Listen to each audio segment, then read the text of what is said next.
Why? Now, why did you want to be involved in this film? Challenging myself. I'm looking so much for life experience. Because it was just so well written. It's always been a dream of mine to be in movies. I want to go into theater and makeup as a career. And why not? Just for the experience. No one else is doing it in this area. Characters that were fun to play, but that were also very down to earth and relatable. I've been in contact with a lot of directors like that I've seen online and say, hey, you know, I got lights, let's make a movie, I'll help you out any way I can. And they're like, yeah, cool, and then you never hear from them again. I'm just gonna be wasting my weekends doing nothing anyways. Why not do something productive and make a movie? It's great credit to have. So why not?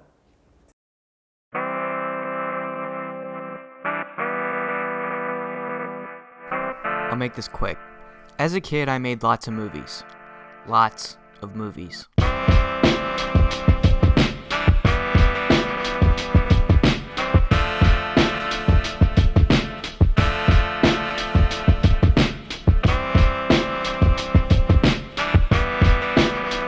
So when it came time to my senior year of high school, I decided I was going to go to Full Sail University. I even toured the campus. But a few months before I was supposed to start, I read this. And more specifically, this. I told my parents I wasn't going to Full Sail. They were okay with it. I had a house in Florida. I wrote a script about a guy in house arrest and drove from upstate New York down to South Florida, where I knew absolutely no one. I wanted to see if you can really make a movie with a house, a camera, and $2,000. This is the story of how we made Tethered.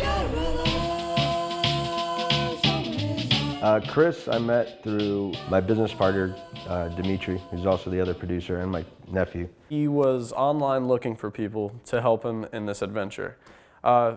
Like, so many times I can't even tell you, I've connected with people online, they're like, let's make something, let's actually do it. And I'm like, okay, let's go. Never heard from him again. So Chris was like the first time ever, like, let's make something. We actually met. And we met up with him at a Five Guys. Went there, I read like the first 21 pages, I think, of the script, and it seemed pretty cool. It was this little action sequence that they really didn't give a whole lot away. But we went there, met with him, and I was really impressed by just how prepared he was and how ready he was to do this, especially at the young age that he is. He looked young, which I figured he was young. Sure. But on the way there, we were, Chris is gonna laugh listening to this, but we were on the way there, we were like, we were talking, man, we're gonna get there. This guy probably won't show up, and he's probably, is he gonna be some crazy guy? He's not gonna have his shit together. We got there, and he had his shit together. Like, he had everything planned out. He showed us his layout of when he wants to shoot, how he wants to shoot everything. But I was like, no way that you're that young and you got your shit together like this. But So that's pretty cool. You never know, man. When you got it, you got it. One of the first persons that I met was a guy named Dimitri and a guy named Bob, and I brought them both on as producers. Dimitri works full-time as a casting director, which was a massive, massive thing to be able to find. And Bob had worked on, feature films before and some commercials and short films, so they are both really good people to bring on. We used Dimitri's casting background to find people. A lot of the people that we brought on, he already knew. So as Chris mentioned, I know a lot of actors in the area. So a lot of people I already knew, except Alex and Nathan. So just, made phone calls, sent emails, Facebook, casting calls. So we did 2 casting calls. A cousin of mine told me that I should audition for the movie because he said there was one specific part that he thought I would be perfect for.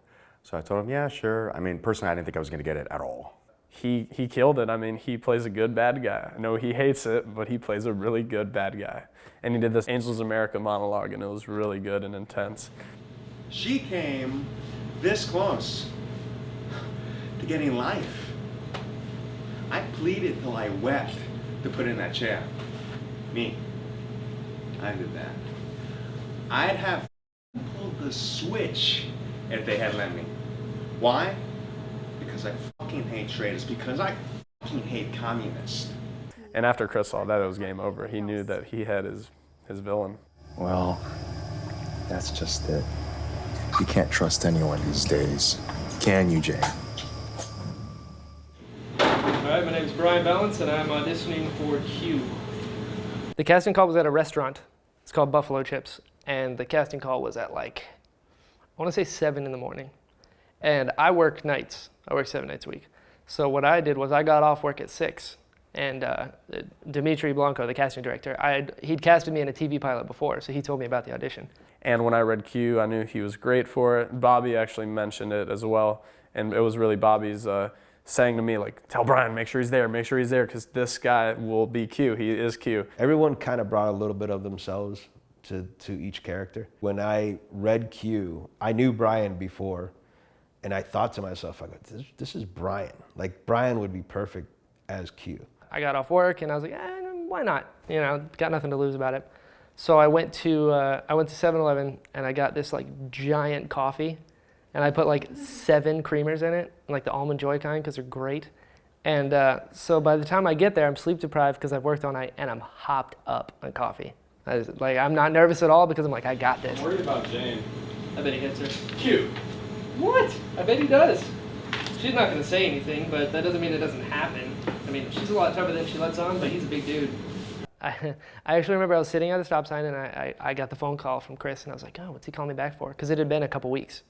And when you audition, I mean, I haven't auditioned for pretty much anything when it comes to stuff like this. So I would constantly like think, I wonder if he's going to call back. Like, when you audition, do they tell you you didn't get the part, or do they just kind of leave you in suspense, and then when the movie comes out, you're like, oh, I didn't get it. So when he called, I remember he's like, so, you know, we really liked you, we think you'd be right for this part, and he's like, what's your schedule look like for the next 3 months? I was like, whatever you need it to be. And then I got off the phone, and I'm like calling my mom. I was like, Mom, I'm in a movie.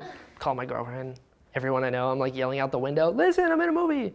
No one's there because it's like 9 at night. Everyone was really, really polite and nice, and you know, everyone just talking to each other, making each other feel comfortable.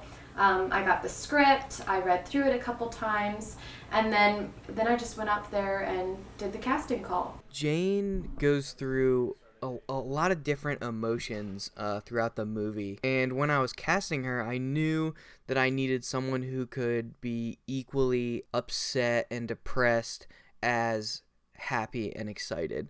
So I had Alex read 2 different parts. She read one scene where she was coming over to the house and talking about Rich had hurt her and they got in a fight, and then I had her read one where she was super happy after a talk with our main character, Peter. If you want to read the second one, this is kind of like at the end of the other end of the spectrum, where she's ecstatic, you know. She's finally gonna get her freedom. Right, it's completely on the opposite side, so it's kind of a transition, but immediately after she finished the casting call, I think we all knew who was going to play Jane. I'm trying to make the transition into more film work. I've done commercial stuff, I've done a couple film things here and there, but I just wanted to get more for my reel. So I found this website, Green Room Orlando, and I made a profile on there and was just looking through stuff. I was actually sending stuff out to a bunch of different people, just a bunch of different projects that I saw on there that looked interesting or that I might fit a role in, and this was one of them, Tethered. You know, I'm down in Fort Myers. I'm like, okay, I'll send anyway just to see, because that's, you know, it's 3 hours away from Orlando, so that'd be quite a commitment. But it was a full-length feature film. The part sounded like it fit me to a T, so I was like, just see what happens. It took us a while to find a lead actor. Like, it was over a month. We're like, oh, we're gonna start filming, but we haven't found a lead. Trying to find a lead actor was one of the most difficult things about making this movie. And it's not like we had a shortage of people. We had tons of people auditioning, tons of people sending in videos, but none of them just felt right to me. Some of them had the right look, but then their audition tape wasn't what I was looking for. They just weren't right for it. And there were so many times where I thought, you know what, this person is fine. Like this will be okay if we cast this person. And I wanted to settle just so we could get started. And I told myself I'm not going to settle. I'm going to wait for that perfect person to audition for this role and offer it to them. So I sent an email out to Chris through the website, and he got back to me. I was like, dude, we've actually been looking for an actor for a long time, and I Googled you, and I saw some of your like real stuff that you have on YouTube and this and that. And as soon as I saw one of his auditions on YouTube that he did for something completely different, I was like, all right, I need this guy. Nathan came in the picture like 3 months after the initial casting calls. It was forever. At one point in production, like we were only waiting to cast the lead role. So he called me up and we had a conversation on the phone, and he was like, "You sound and look like you fit the part exactly. I, would like to offer it to you if you'd like to come down to do a read with us and everything at this point." After that, I didn't hear from him for a little while because he was finishing and polishing up the script because he's really perfectionist. He wanted that script to be perfect. And I'm like, okay, I don't know, we'll see if, maybe he's just a flake. But I was actually sitting in the airport. I had just gone to visit a friend in Denver, and I had flown back from there and was sitting in the Orlando airport, and I got the script. And I'm just sitting there waiting for my friend to pick me up, so I'm sitting there reading through it, and I'm like, oh man, this is good. Like, oh darn, this is good. I'm reading the lines, and I'm like, I want to deliver these lines. Like, these sound like the lines I could deliver well, and I feel like this character is something that I could portray. I'm like, oh man, I'm gonna be spending some weekends down in Fort Myers. Up until the table read, I sort of felt like I was going at this huge, daunting project by myself. And it wasn't until the table read that I not only realized that I had a team behind me, but that I had the best team that I could have possibly asked for. When I read the Tethered script for the first time, I liked it. I love thrillers, and I thought, it's easily doable, which I can't believe I thought that because it's never easy. Like I said, really impressive. The characters were very clear on the paper, and like when you can read something on the paper and the characters are already alive for you in a script form, that speaks volume. It was really good. I liked it a lot. I like the dialogue. Dialogue's my favorite part because for me, the dialogue says a lot about a character, and how that they talk and the words that they choose to tell people says a lot about who they think they are and who they want to put themselves out to be to other people. I loved how complex the characters were, but that it was like set in a really simple location. Everything is within the house. I was reading it intensely, like, what? Now what's gonna happen? Like, oh my gosh, what? Oh my gosh, it's crazy. It's a twist. I loved it, and I enjoyed kind of picturing it in my head and then coming back and seeing how it looked in real life. When you actually believe in a script and feel like it's a story that should be told, and that you want to tell, it makes it much easier to tell.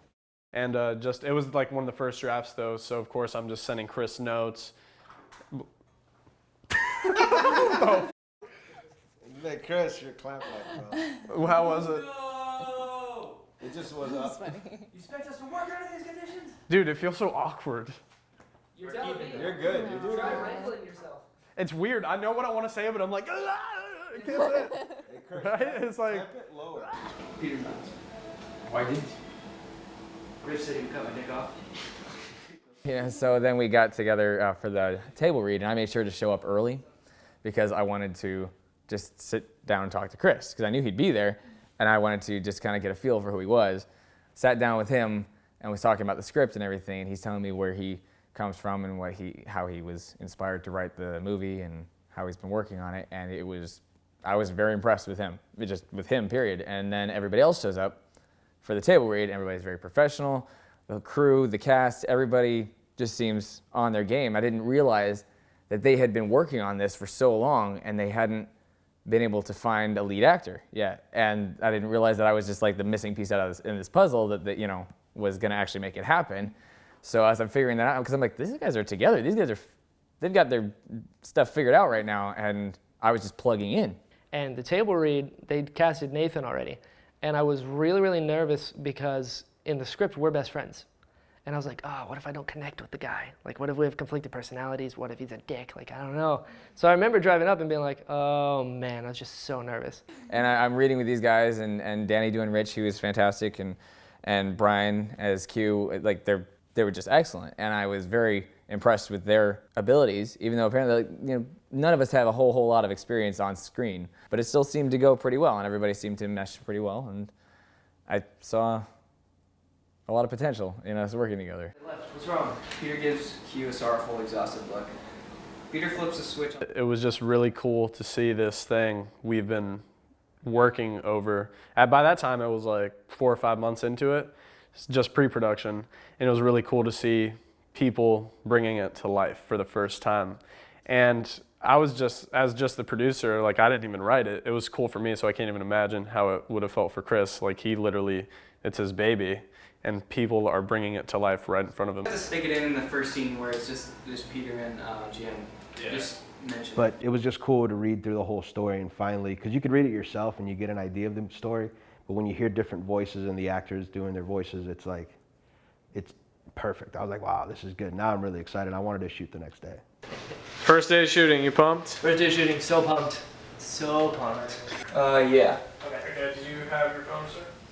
I do. Okay, and then... Probably do some diffusion on there.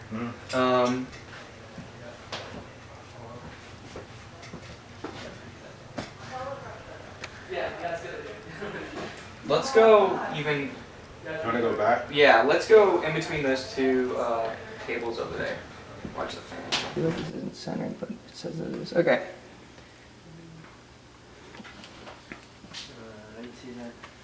Alright. We weren't going to shoot one weekend. We were going to shoot the weekend after, but Dimitri was like, why don't we shoot? I mean, we have all the resources. Brian's good to go. There's a scene with just Brian, so let's just shoot that, and we'll shoot it at my house. We're good to go. It's like, all right, yeah, let's do it. I came over, and Brian, the first scene with Brian was him in his boxers in bed getting a phone call. The first day of shooting for me was actually the first day of the whole production. We hadn't shot yet. Day one was my scene. And it was it's actually the only scene in the entire film where I'm by myself. On the bed. I'm gonna say it as I'm falling. Which way are you gonna fall? I'm gonna fall this way. I'll be on like this side of the bed and I'll fall. In fashion, I was very, very nervous. So I went through the scene like 3 or 4 times. 3 or 4, okay, I'll be honest. I went through it like 9 times in my room. And I acted it all out too. So I'm like on the bed and I act like I'm waking up, and then I get the phone call and I'm like, I'll be right there. Because the dialogue is like, I'll be right there, do you need me to pick up anything? Those are your lines? Those are my lines. Okay, let's see if I can focus on these bad boys. Toilet paper. So I read it seriously, as if like, oh, he's in a rush. And I've read the whole script, so I was like, he's actually in trouble. I'm getting the phone call, I'm gonna go help him. So I reenact this thing, and I mean, I look insane. And I keep getting up, and then I do it again, and I'm like yelling in my room and everything. And I get to set, and because Q was sleeping, I'm not wearing any pants. So I was like, that's a great first day. I haven't worked on a movie before.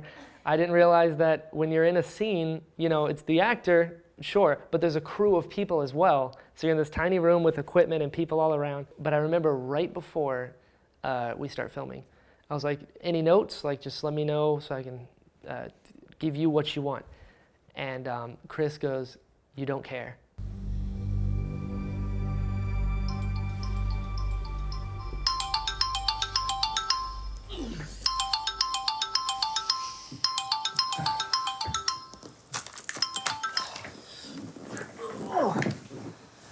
Are you out of toilet paper again? Because I told you last time. So everything I had rehearsed went out the window.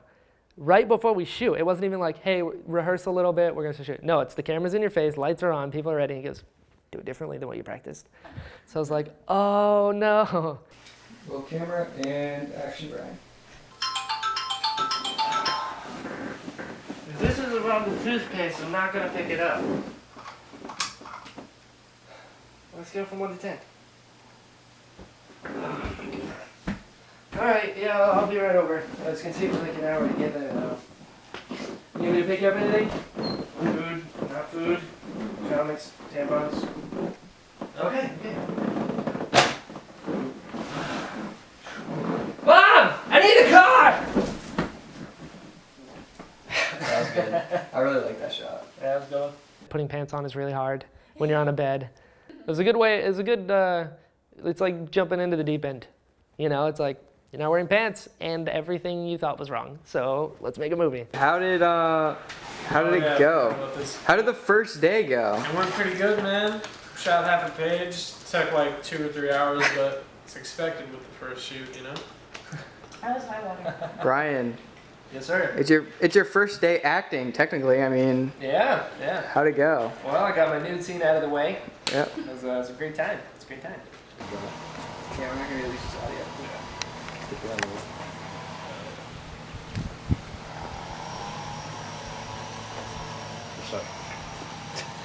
No, you're fine. And action, Nathan.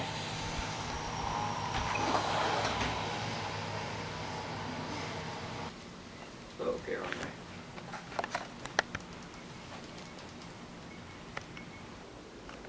there. Alright, cut. Let's run through it again. I gotta frame you better. And notice where you're standing and stand there. Was I off center? No, you're perfect. Oh, is it? Okay. Yeah, I was just a little bit off. You're like a boss kid. My yard. Alright, let's keep going. We don't need a clapper. Nope. You good, Nathan? Yep. And action.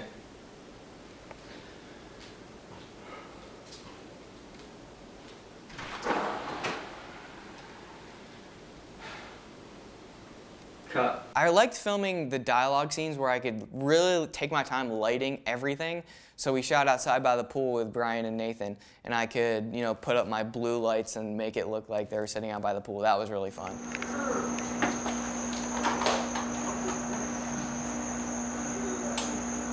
Oh. I also want to throw some Christmas lights up here.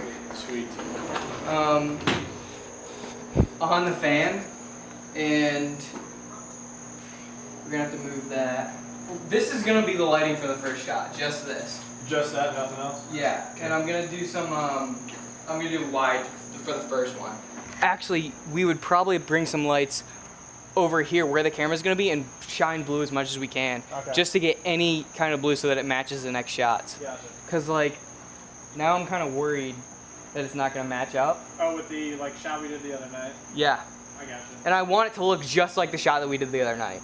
Okay.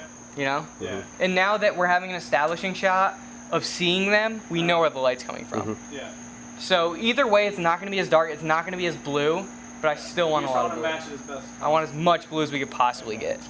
It wasn't super hard with Chris there, because anytime he was open to improv, so that helped a lot, to where we weren't confined by the dialogue, to where if he's like, if you know a better way to say this, feel free. For me, it was a no-brainer to encourage improv when you have actors that aren't as experienced as professional actors, and you also want it to feel as realistic as possible. So I casted these actors because I knew that they were able to play these characters really well. So anything that they could add to it, whether that be dialogue or some sort of movement, I completely encouraged that, and just bringing in as much authenticity as possible was constantly in my mind. It's got to keep itself going. I don't know, then donations or something. We'll figure it out. Yeah, donations. Dude, I have a parole officer. Okay? So? He probably has cameras all over the place or something. Yeah, we buy a truckload of comics and open our own comic shop. Exactly. And we call it Barnes and Comics. We were sitting out by the pool, and Chris just wanted us to be talking conversationally, but Chris just kind of kept throwing out new, hey, do this, now talk about this, now talk about this, now talk about that. Do you have any crossbows laying Think about the turtle again. The turtle's name is Dave. Alright. Alright. And action. Turtle? Really? Not shark? No, they make killer whales. You pick a turtle? Yes, the turtle. His name is Dave. Thank you very much. And he can hear you. Of course and it's your Dave. deprecating comments. Of course it's Dave. Lay off Dave, okay? Dave? Yeah. You named your turtle inflatable? You couldn't even pick like a cool name? Like Godzilla? That's a cool name. Dave is just as cool as Godzilla. That okay? is 100% false. Have you ever seen Godzilla? I have seen Godzilla. Okay, does Dave I'm a fan of Godzilla, Does you know Dave breathe blue fire? No. I don't think he does. Well, how do you know he doesn't? Because I can see from him, he doesn't have the things in his throat to be able to do such things. Maybe he hasn't fully evolved yet. That Lay off makes him Dave, less dude. cool. Lay off Dave. Yeah, whatever. But listen, I don't have a whole lot of company around here. I gotta talk to something. Dude, I'm here like 4 times a week. What do you need named turtle inflatables for? Yeah, well, sometimes he offers more intelligent responses than you do. I sincerely doubt that. The dynamic between him and Q, or between Peter and Q, obviously they hadn't known each other as long as Peter and Q had, but it felt very easy to be like, hey, yeah, we've been friends for a while, because he's just that easy guy to work with. Fine. Barnes and Comics, really? Come on, it's good. It's not good. It's a plant. You know, there's a bookstore that's called Barnes and something else. I sincerely doubt that. Barnes, like on farms, red? Yeah, Barnes and Comics. Oh my god. So, I'd say that what we're going to do is the most important thing that we're going to do today. And what is that? Snacks.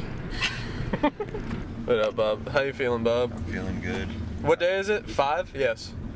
Correct? Yeah. No. Yes. 6. Yesterday was 5. These guys are making the movie. They don't 6. Today's day 6. Is it 6? This is Peter's neighborhood. You know, he's just a convict in paradise. How would you say day 5 went? Day 5 went really well. I'm really excited about day 5 actually, and I think our lighting looked better than it's looked yet.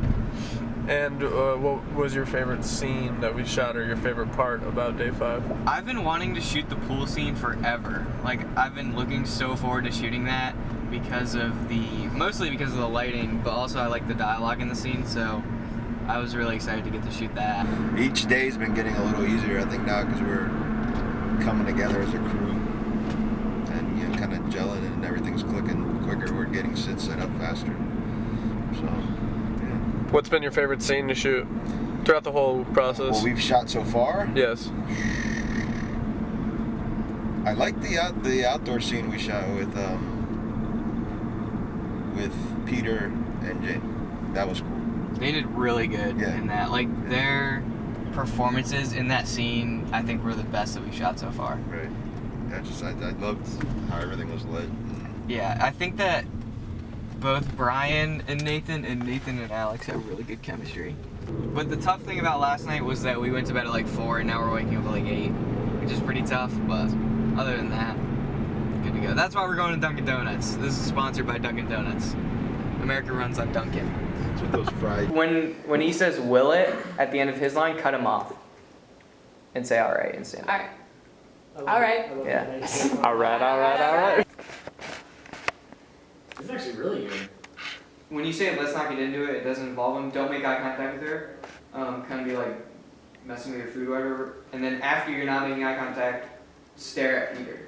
The dinner scene is one of my favorite scenes. I could have done that over and over and over and over and over and over and over and over again. It was such a fun scene to do. No, yogurt world. What good is that gonna do me? I'm up to my ass in gift cards. Well, anyways, Rich was threatening to break the guy's leg, so I just convinced them to just pay us with half of his art collection. You should have seen this guy's study, Pete. Paintings up to the ceiling. Yeah. Some old dude named...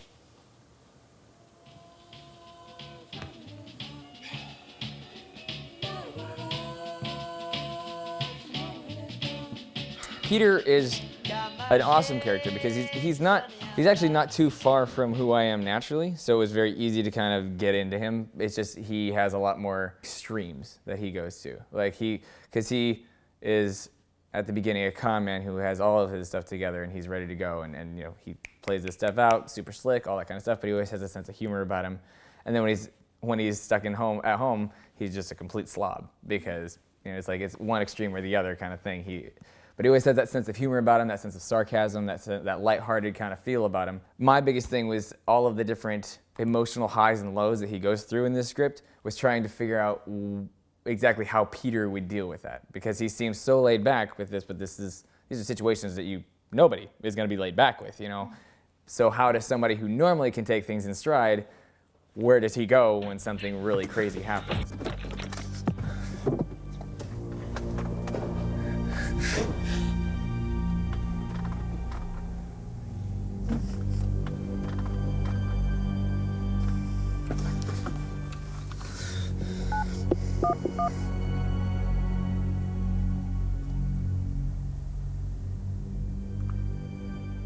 How would I react to that? Okay, now if I was a little bit more collected and had a little bit more like suave about me, like the con side of Peter, like would I, you know, like kind of freak out real quick and everything and then be able to collect myself a lot faster and all this kind of stuff. It was definitely a process that I had to think a lot about.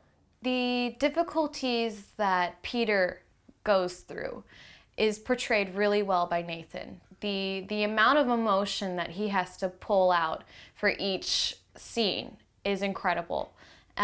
He's also, you know, the lead character, so these emotional conflicts are crucial, and I think Nathan does an amazing job with it. I tried several different things, and that's the great thing about Chris is that he would be very vocal in we would take it one way, he'd like, okay, do that again, now think about it a completely different way. and he would give me something. He's like, now think about it like doing it this way. And I'd just have to do the entire scene differently than I was thinking. But it would bring something else out because he would see something in the character that I didn't necessarily see. Him being able to give me that direction helped, I think, bring out a few performances that I wouldn't have given if he hadn't suggested to do it that way. And even then when we're done filming, I was like, whoa, I like that way better. That was so much easier. And that, you're right, that's exactly what Peter would have done. Here's the deal with the fake blood. It's really sticky, it's corn syrup, so we're gonna only have one person apply it. Probably gonna be Bobby.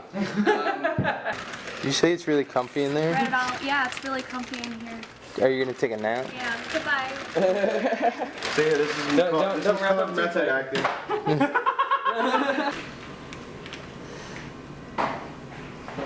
I'm just freaking out looking at her in blue. I am. The anxiety. I was just talking to Chris about it. I was like, well, she's got to be feeling some pain when she gets Well, there's still gotta be woozy, you know what I mean? Yeah. There's still Oh, a lot yeah. of blood. Dizzy. And action.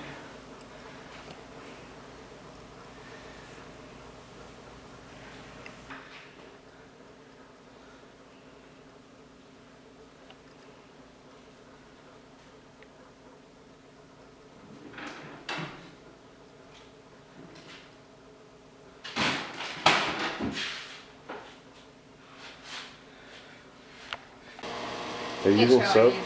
I wonder if maybe soap will work. Yeah, use soap. Use a lot of soap. That's under here. Okay. I gotta get the first layers off before I get the last. She's loyal.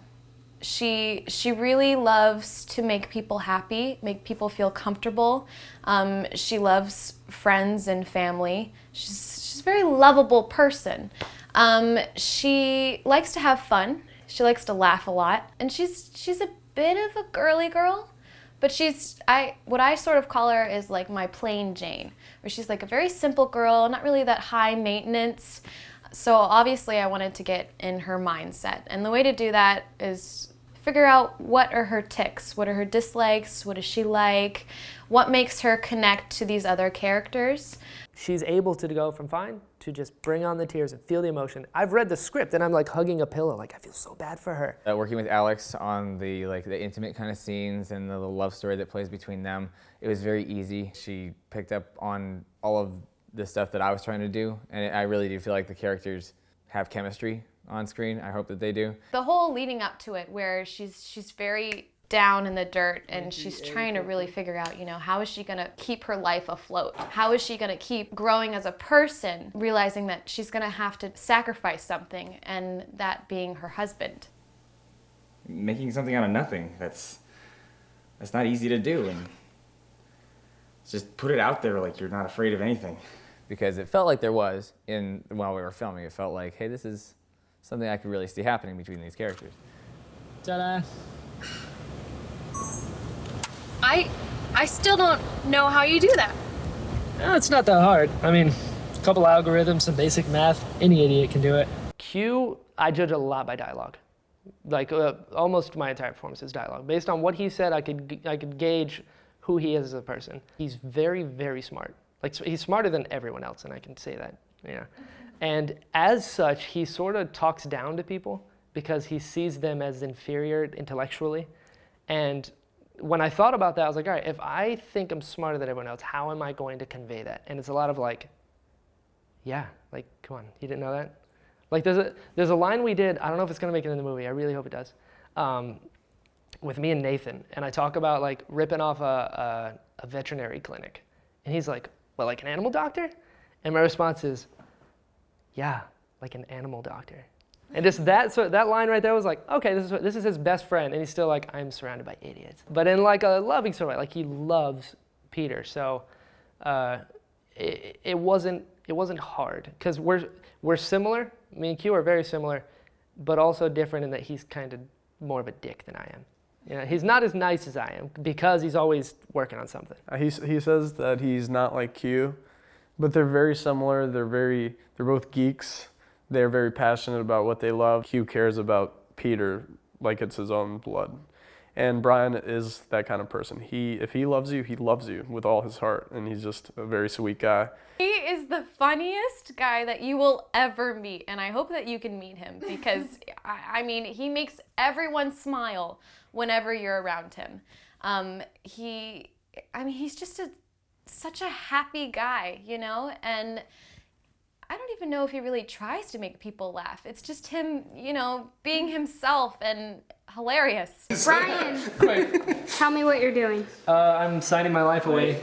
Literally, in case they kill me, my family can't claim retribution. So Brian is definitely the guy who you would want to be around if you're having a bad day. You know, he makes your day turn around. Peter, this isn't jail. This is a holiday. You know, you'd be getting your ass realigned by the Aryan Brotherhood if it wasn't for my lawyers. You got made out.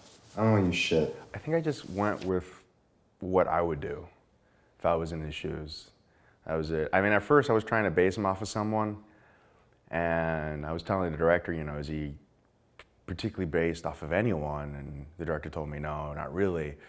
So I was just like, well, okay, if that's the case, I guess I just got to make this guy out of thin air pretty much. So I based him off of things I would do, and okay, if I was in this guy's shoes, and from what Foster told me about the character, I was like, would I enjoy this? Would I not enjoy this? Would this excite me? Does this excite me? Am I, you know, I mean, they say if you're gonna steal, steal from the best. I think I stole some things from Godfather, Al Pacino from Godfather, because it was one of those things that I was just like, okay, well, it's not so much that he's evil, it's just what he thinks is the right thing, and everyone else perceives it evil.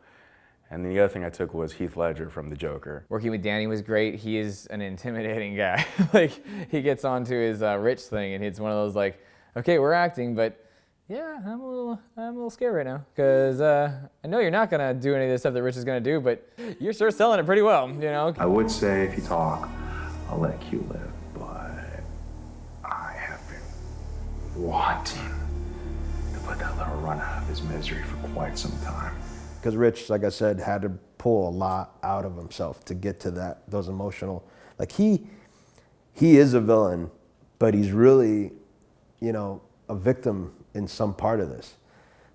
People really don't see that. It's an underlining that he really was a victim in a lot of it. If you watch the story, you'll see what I'm talking about. So he had to play with these emotions where he's hurt, but at the same time pissed and wanting to get revenge. So that's a difficult thing to do, and Dan pulled that off. Danny's intense, which is really good for the scenes, I think. He's very scary. It's very scary. So you didn't have to act too much to be like, that man could kill me if he wanted to. Rich really doesn't, all he cares about is himself, really. I mean, we're all selfish, but I guess the way he's selfish is just, it only helps him. It doesn't help anyone else.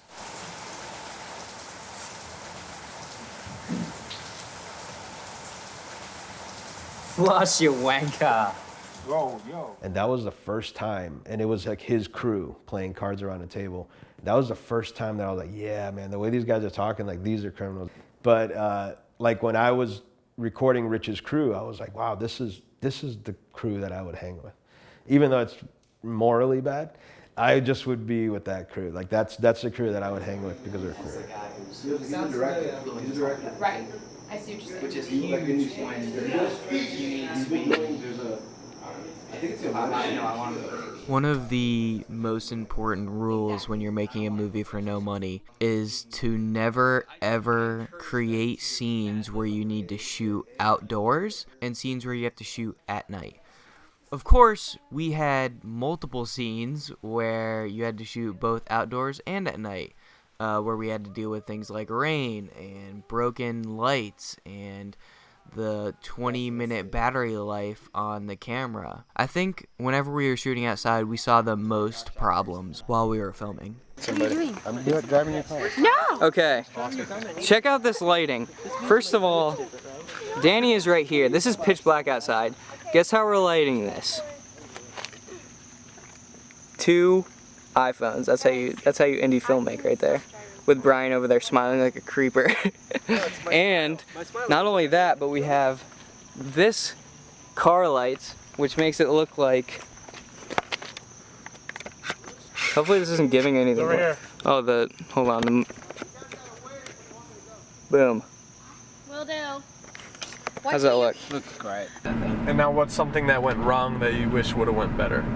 nothing. It went all according to plan? I'm 100% fine with problems going wrong because other people would kill to have the same problems that we're having in making a movie. I don't know, like, has there been a point where it's gone wrong or something didn't come out like you wanted it to? At first when I was looking at some of the footage that we already shot and it was dark, I got a little worried. And I think that when you're doing this insane creative endeavor, there's always gonna be times where you're like, crap, I screwed up, this is a stupid idea and it's all gonna crash and burn. But then like 5 minutes later, you're like, actually this is a really good idea and it's a really good project. So it's an emotional roller coaster while editing this movie. Obviously, like I said, we weren't filming this continuously, so we'd film like, okay, it's a lighthearted scene where we're doing this in the living room and we just were eating pizza and chilling on the couch. And then, okay, the next scene is gonna be where, spoiler alert, you find your dead girlfriend's body bloodily wrapped on the bed. Yeah. Nose, not your nose. My nose? Your nose. Yes, that'd actually be great. Thank you. But then he has to move here, so. I like it. I like it just how it is. My best friend, Alex Pica, she is the lead in this, you know that, the female lead. And I had, we talk all the time, so I knew about the movie. I knew she was coming to Fort Myers every weekend. And one day she called me up and she said, hey, the makeup artist was the girlfriend of somebody somebody involved in the movie and they broke up. So you want to do makeup for the movie? And I said, yeah. So it's actually funny, I thought it was a short film at first, and so I told my parents it would be one weekend, and it ended up being like 7, so. Alex, you look asleep, you don't look dead. Try and like lose feeling in all your face and just like. At one point, I had to have blood dripping down my face, and this stuff was made with like corn syrup, so, this batch was really runny. So it sort of just like went in my nose, in my mouth, and into my eyes. It was not pretty. And I think at one point we had to get some water for me to like wash it out of my eyes because, corn syrup in your eyes, that burns. Okay, rolling. You're gonna say scene 28, take 1? Scene 28, take 1.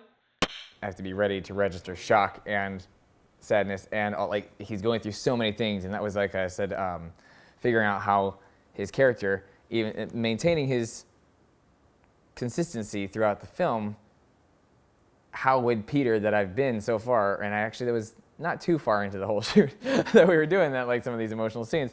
So how am I going to keep it Peter? How is Peter going to react to this, knowing his con man background and his aloof way of being when he's on house arrest and the range that he has to go through? That scene was very difficult, and a couple of those thereafter. Like I said, try not to overthink it. I just tried to know, okay, I know who Peter is, I know his background, I know his history, I know how he deals with a lot of situations, so when I go into here, just be Peter.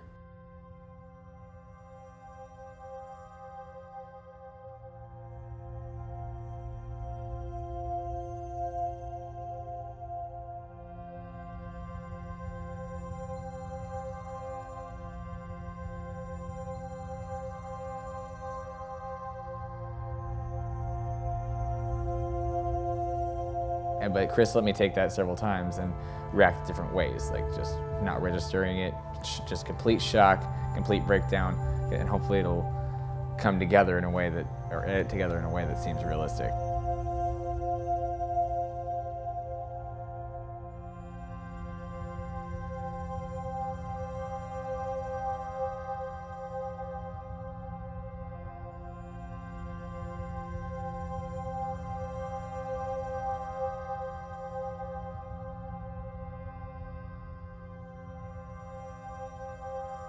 He's our lead.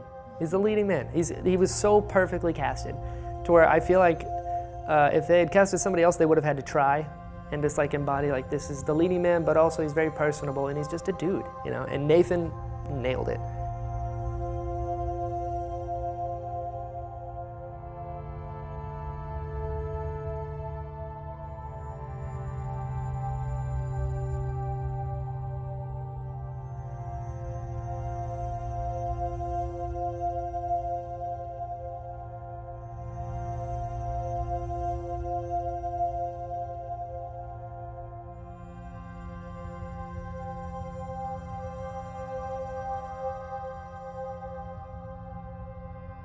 but also I have to trust Chris's direction and stuff because he's seen what I've done with Peter throughout the whole thing. And if I'm doing something, if I'm doing something that he doesn't think that's how Peter would react, I have to trust that too because he did create Peter.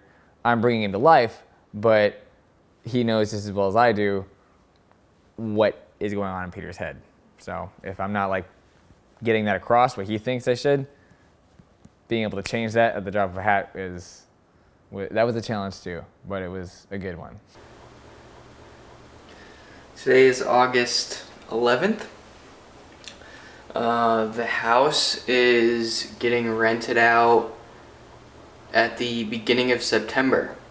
So we now have 3 weeks to finish this movie, which 3 weeks is actually 6 days because we only shoot on weekends.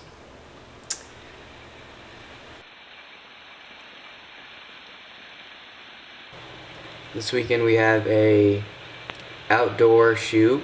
We're shooting the kid and the mom scene. And this is what this weekend's forecast is. So,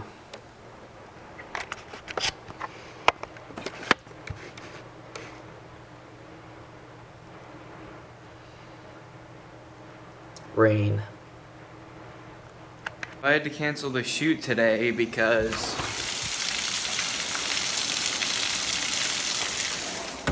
I hate canceling the shoot. Every day is a new problem on a film set, that's a fact. But the major ones for me, because me and Chris were doing most of the scheduling together, and just scheduling, as everyone said, it was a pain in the ass. We did it over weekends because we're not paying people and people live out of town and they have real jobs and doing different things. So it was just really hard scheduling wise. So I've been making calls to try and find a location for the diner scene with Brian and the waitress. Making calls for the past, couple months trying to find a place. It seems like scheduling and like we had to find a new actress because the actress moved and everything seems to be going wrong. So I'm expecting a call back from wow, this shot's really weird. I'm expecting a call back from a guy named Mark.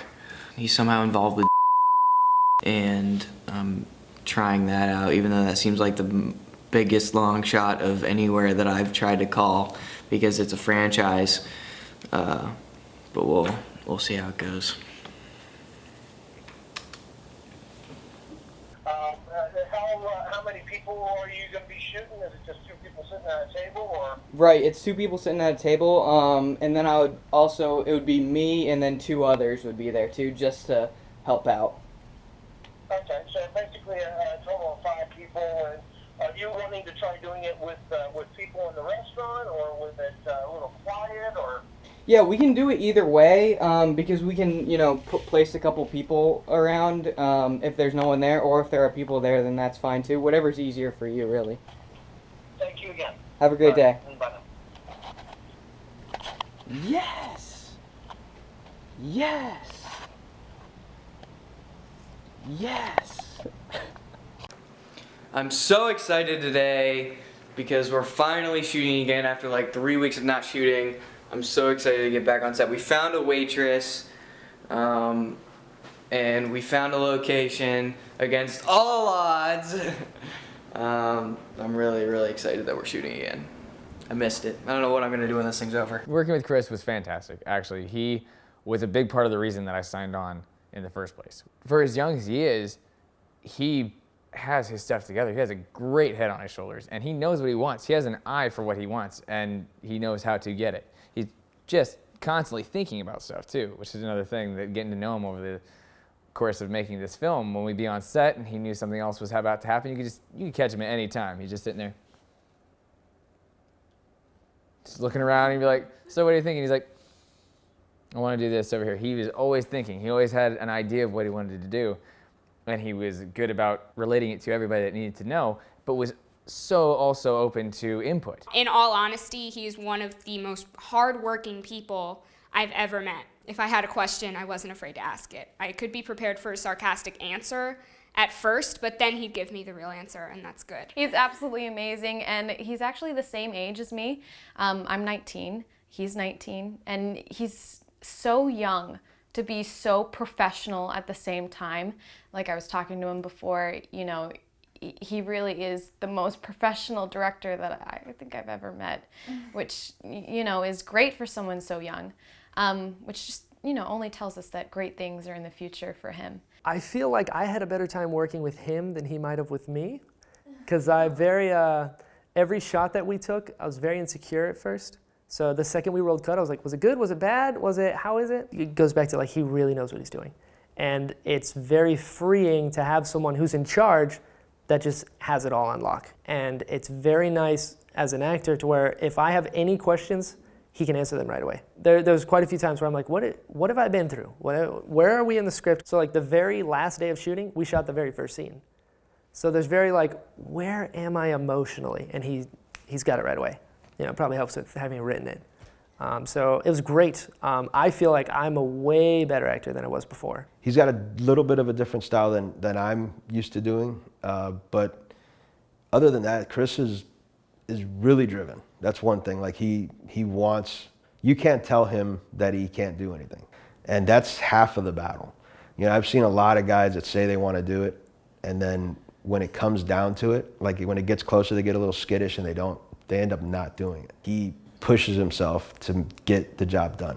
You know, like I said, this schedule was tough because we really couldn't sit down. I'd like to see him have a bigger budget and have something where we could sit down and actually do more takes and see how his directing skills was, because a lot of times we had to rush through things, especially on location. If you talk to him for 5 minutes, he'll get you to do whatever it is you've been wanting to do, he'll get you to want to do it even more. What would you say is the hardest scene to film? The diner scene. The diner scene was the hardest. That's what he said. He just Grab my things and leave. We only had an hour, so it was very time crunched. And Q is in the diner for a while. That's what I didn't realize as I was reading it, because I memorized this part of the script and then I was like, oh, we'll do the rest later. But when you have that time crunch for the location, you film it all at once. So there are three or four different sequences with Q just at the diner and different interactions that we had to film all at once. So it was really difficult because I went through a range of emotion. I went from like, you know, a blowout with Peter to the diner, so I'm pissed. And then I get a phone call from him, and then the friend in me kicks back, and I'm like, I went from pissed to, okay, I kind of care. I'll see what I can figure out. So what are we doing now? We're filming a movie in a restaurant. And I'm gonna do a little acting for you today. Then there's the moment of realizing I have to do something.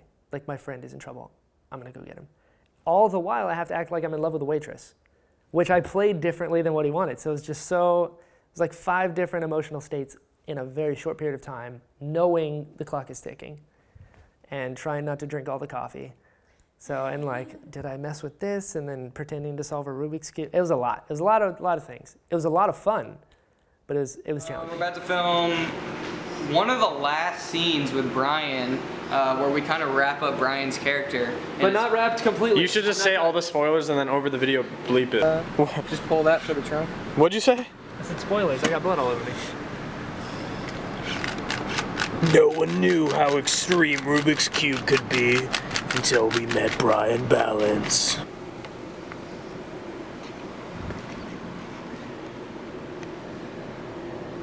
And that's a day wrap on Brian Balance. Woo! That cut's real. Give me a better high five than that. We'll fake it. Okay. Right. Day wrap on Brian Balance. Yeah! Whoa! Day 26. Yeah! What is that? My wrap comes in like 90 days. 4 months later. 4 months. Yeah, only 4 months. The downtown Fort Myers stuff. I mean, thank God I'm just a producer. I'm not the camera guy.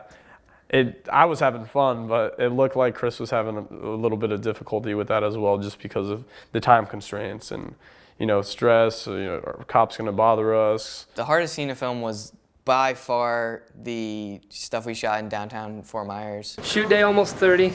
Tomorrow's actually the last day of shooting. Shoot day last. Alex, how do you feel about tomorrow being the last day? That's exactly how I feel. Brian, what time did you wake up this morning? 4:30. We did too. The night before we were due to shoot in downtown Fort Myers, I'd kind of gathered everyone around and said, you know, this is going to be the toughest day. This is going to be the hardest shoot day. Shooting this guerrilla style, we got, you know, nothing that legally allows us to be doing this. We're going to get this done no matter what. Let me worry about if cops stop us, if security guards get in our way, just let me worry about that. And you focus on your character and just give me everything you've got. There was actually some sort of event going on that day, and we wanted to start shooting before a ton of people got there so that we'd be less likely to be stopped. So we woke up at around 4 a.m. and got there around 6. The thing is, since we were shooting with the Blackmagic pocket camera, the battery life on that thing is like 15 to 30 minutes per battery. That just added to the many problems that we had on set, like time constraints and weather and trying to shoot 8 pages of action scenes in 3 to 4 hours. Oh, right. No, you're picking it up. Oh, yeah, you're picking it up and taking the You're right, yeah. Okay, and now we need the wallet. You just the wallet was like somewhere. With the mud. Yeah, and the knife needs to be down. It's my shoe. In the same spot. Alright, yeah. And action. Nice.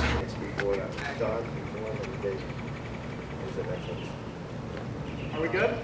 Like he did one every decade. He did it in the 60s. He did Night of the Living What's that? 70s.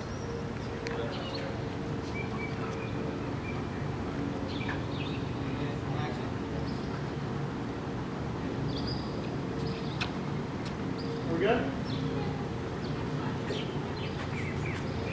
Good? They locked the city down. Oh. It's got huge. I remember when I first went to it, it was strong. So big. And they do it. That's a picture wrapping Juan Cabillo! And it's funny because here I am talking about the issues that I had with the camera and weather and stuff. Meanwhile, I'm completely abusing Nathan that entire day. Action. Alright, Alex, don't screw this up. Yeah! And then, of course, there's the scene that we shot just yesterday where we're at the parking garage.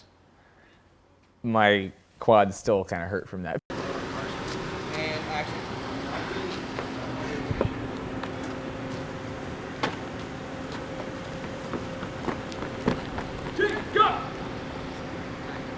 So that this doesn't come down on me, we have to smush this thing full of candy bars. No, that's my lunch. Really though, that was a good idea. Candy bars. They're totally ruined. Saving and ruining lives every day. I'll eat them. True. Because we're in a parking garage and there's a scene where Peter is getting chased by the police and he's running from them in a car, so he's running pell-mell, and we have Bobby and Chris. Bobby's driving a car and Chris is sitting in the trunk with his camera focused on me, and the shot is like, then Dimitri comes whipping around in a car.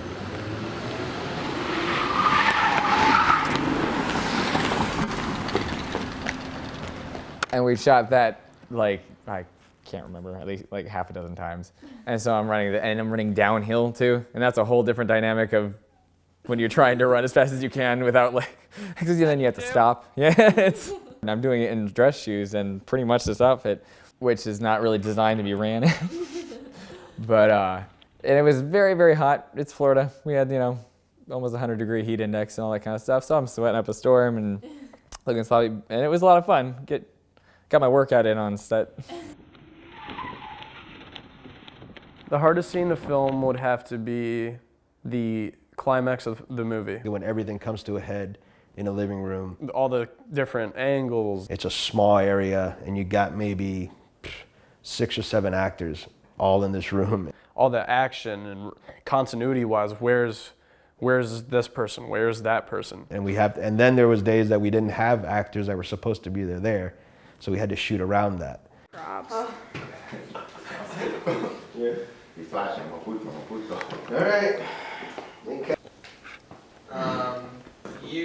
No, Wade coming over and then we cut to him coming in, and you're gonna be over here. We don't need to shoot any of that yet. At the climax where I got beat up really bad. I was the most excited for that scene when it came out. I was like, I don't know how we're gonna do this, but I'm pretty excited. When I met Manny, I was like, you're the dude that's gonna beat the hell out of me. What's up, man? Like you're drawing back in a bow and arrow. Go ahead. Good? I can get right next to Danny. Get right there.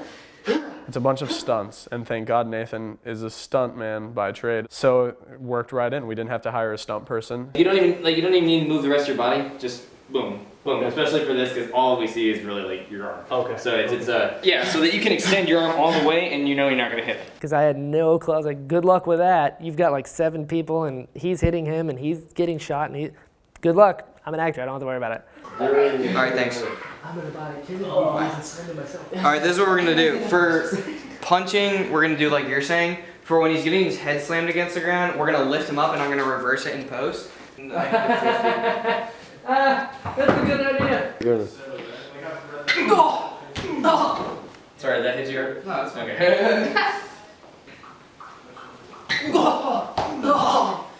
And then, good. Yeah, I'm gonna get on top of him, so that there won't be pads underneath, and I'll be like, and he's gonna go, that's like, poof. Can you have that leg up like this one and this leg down? Yeah. He keeps his hand, you keep your hand down here though, not grabbing the air, down here so that when he falls off, your arms in the right place. And I wasn't. Like this? It started at 11. Let me see you fall, yeah. Let me see you fall off. Man! Boom. You're right. Okay. Cool. Alright. You look like you're expecting to get hit. Yeah. So, just react to when he's walking. Boom. And you can see that out of your peripherals. I see it. Him going up, coming, and then hitting you, that's when you go. So, you're totally just walking, and then when he comes up, you're going down. And then when you do it, just like, and stay put, like, just, do I flip over? No, you fall down straight down, and then you roll over. No, do it again. I keep leaning over. Maybe if you scoot this way a tiny bit. When you lean over, okay, and when you lean over, come into yourself a little bit more. Yeah, like don't it's really, like, yeah, don't like, yeah.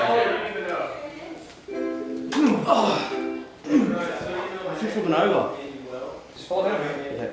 Yeah, just go ahead and Fall face first. Push up, think of that.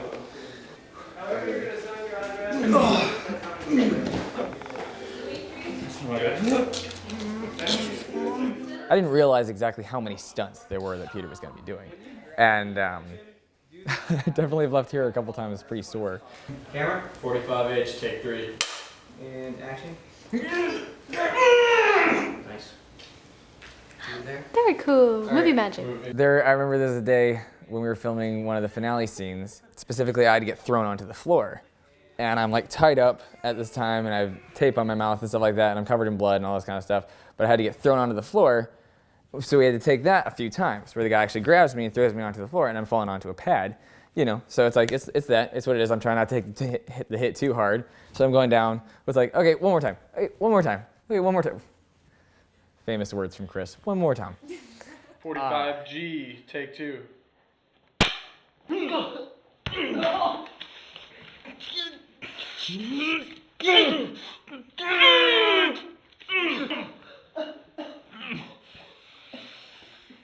Let's go again. Let's go again. Alright, let's go again. And I just remember from doing it so many times, my neck the next day from like hitting the ground that many times and making it look good. 83, Nathan, take 1.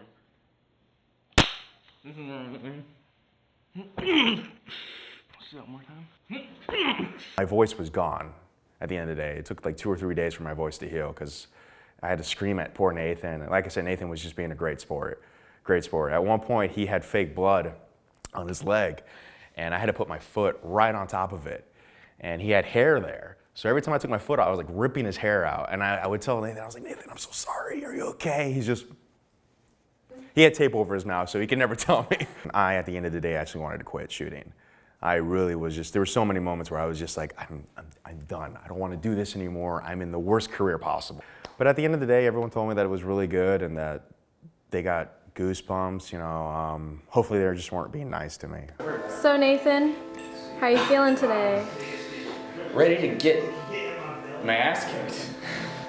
Pretty much the theme of the movie. Yeah? Didn't pay Okay. attention, but. There's no reason anyways, because there's nothing. But right here is important. Yeah. I see your reflection right here. You see it? It's just so, Yeah. the other thing is like, It's it's so overexposed outside. Right. It's underexposed inside, so it's just gonna be hard to match, you know, to like get that. Oh, the difference between you and me is that I don't care about anything. Sure. It's just the glare at the very bottom line. Yeah, wait. Good, have a look around. I mean, that's not too. Let me know if you find anything. That's fine. Because, yeah. You're you don't have any overweight murderers. For what? Didn't you get a joke? They have his laptop in? It's over there. I'm gonna go dump everything out. Avoid channeling. Avoid Foster. Look at these criminals. Smooth criminals. Actually, I'll just come out of this room. Hey!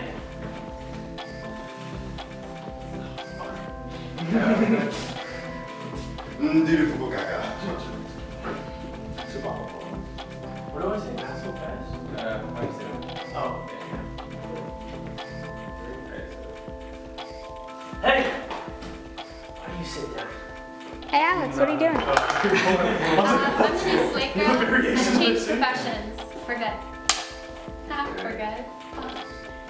Scene point. Take What are my lines? two. Baseballs. Take one. I feel like that's why I fucked on Sawgrass. Because fuck.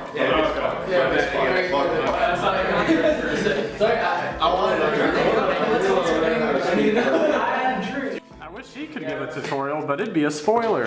Sure, yeah. You guys don't see anything that I do. You 'Cause will when you see the movie, though. Yeah. So you see the movie, and you'll get to see all the stuff that Yeah, I mean, it's a shame. A lot of times you just get a prosthetic and you can put it on his leg and be done with it. But with this, I actually had to practice at home. So I had my mom sit down on the couch and I said, I need your leg. Can I practice putting an arrow in your leg? So we put an eyeshadow brush and just tried to make it stand up. And that was the hardest thing. We worked 4 hours and ended up creating something that we could stick onto his leg, and then it involved a straw, and we put the arrow into that and then covered it with makeup. And it was so difficult when I was here because he had to move around and fight and stuff, and I had to make sure it wasn't falling off. That's the only part I didn't like. I want it to look real. I always was thinking about, when I look at this at the premiere, I want them to think, wow, she has a gash on her head. That looks painful.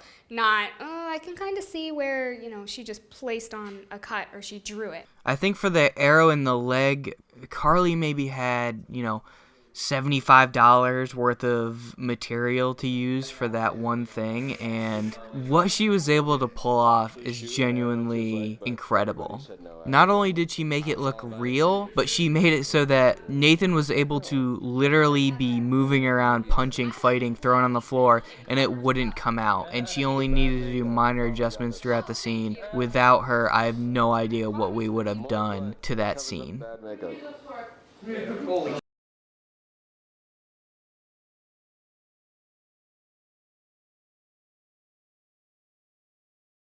Cheese! Throw a go. Throw a go. Nice, that was perfect. You can handle it. You got it. You got it. 8 take one.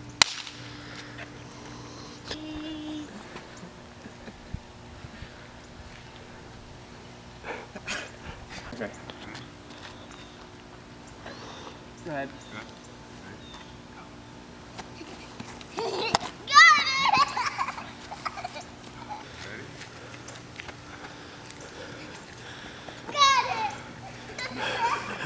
It specifically says not to use understand.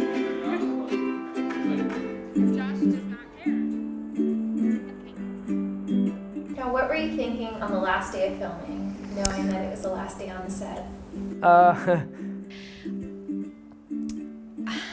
It's very, very bittersweet for me. I've grown very close to all these guys, and I've had a great time filming with all these guys. And when you go through an experience like doing this film, like creating this together and figuring it all out together, you get a real sense of team, of family, of you're all working together toward one goal, and you all are giving it your all, and you're all working together to make it as good as it can be. So you just can't help but grow close to these people. Oh man, this is the last time we're gonna, you know, have a bagel together. This is the last time we're packing stuff up and putting lights up. And thank God. Thank God it's over. I didn't even let you finish that question. I was just like, oh, thank God it's over, we're done. Because this thing you've been working on for almost a whole year, today's the last day.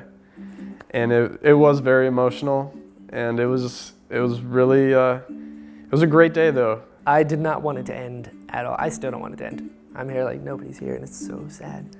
Yeah, I just kept thinking. I try not to let it sink in too much, you know, because then you'll not be okay. It felt great that we finished a movie, you know, to know that like we're done, like awesome. This is gonna be somewhere. Eventually we're gonna revisit it and it'll be finished and we'll be like, hey look, it's me. But I was just really, really sad. I woke up in the middle of the night and I just couldn't fall back asleep because I just kept thinking, this is the last day. This has become like my second home, and this is the last time I will be in this, you know, house with these people, playing this amazing role that I have such emotion to. I'm in denial. I think when I get home, I'm gonna cry. I'm a very emotional person, and I get attached to my friends and people that I love very, quickly. Funny enough, I just kept joking about messing up my lines. I was like, if I just keep screwing up, like, will this last longer? Will we have to add more days of shooting? It's a little sad because it is over, and there were some scenes that I was just like, man, I love doing that scene. It's really hard because this is my, you know, one of my first biggest roles that I've ever had to do, and I feel very attached to the people, to the story, to the character. I don't want to cry because this is an interview. You know, Chris is going who knows where, and I live 3.5 hours away from mostly everybody else. I'll see Alex, so that's good. We'll help each other through it. It's, like I said, it's bittersweet because I'm also sitting here thinking, yay, I don't have to drive 3 hours every weekend anymore, or 3 hours here and 3 hours back every weekend. I don't have to spend so much time in the car. It was rough. It was rough. It was a rough day. It's a good day, but it was rough. It was always okay, we filmed this, and now I'll see you in a weekend or two, and see you next time, and here you go. But this time it's gonna be, we have one last scene to shoot, and then it's gonna be we did it, guys, we're done. Now it's just a matter of letting Chris put it all together and make it into a movie. And, you know, I promised myself I wouldn't cry. But it's gonna be very sad to not know I'm gonna be able to come back to this. On the last shoot day, we ironically ended up filming the very last scene of the film. I think that made it a little bit harder, a little bit more emotional, just because it really felt like it brought on a lot of closure for the production of the film.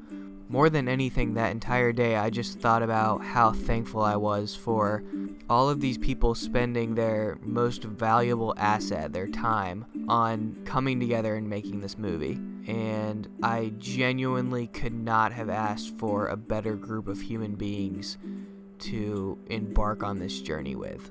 So it was, I kind of related to school growing up. You wanted school to be done, and you were ready for school to be done. Then when school's done, you have your summer, and by the end of summer, you're like, man, I want to get back to school. I want to see my friends again. And it was kind of like that. It was very similar to that emotion. It was very bittersweet.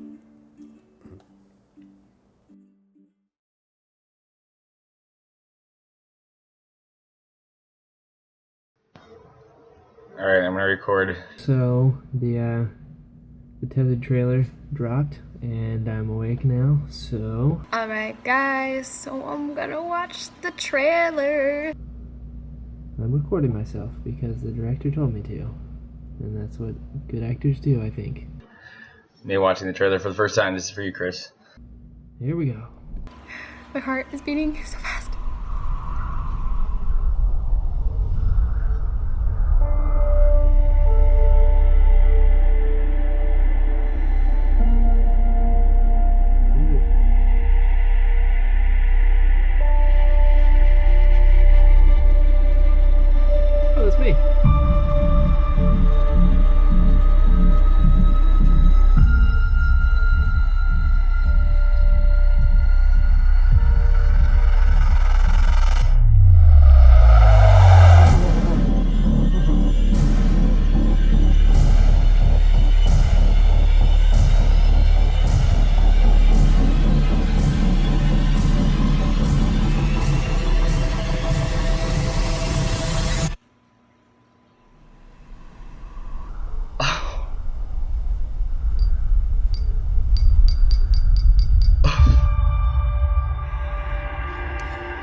Wow.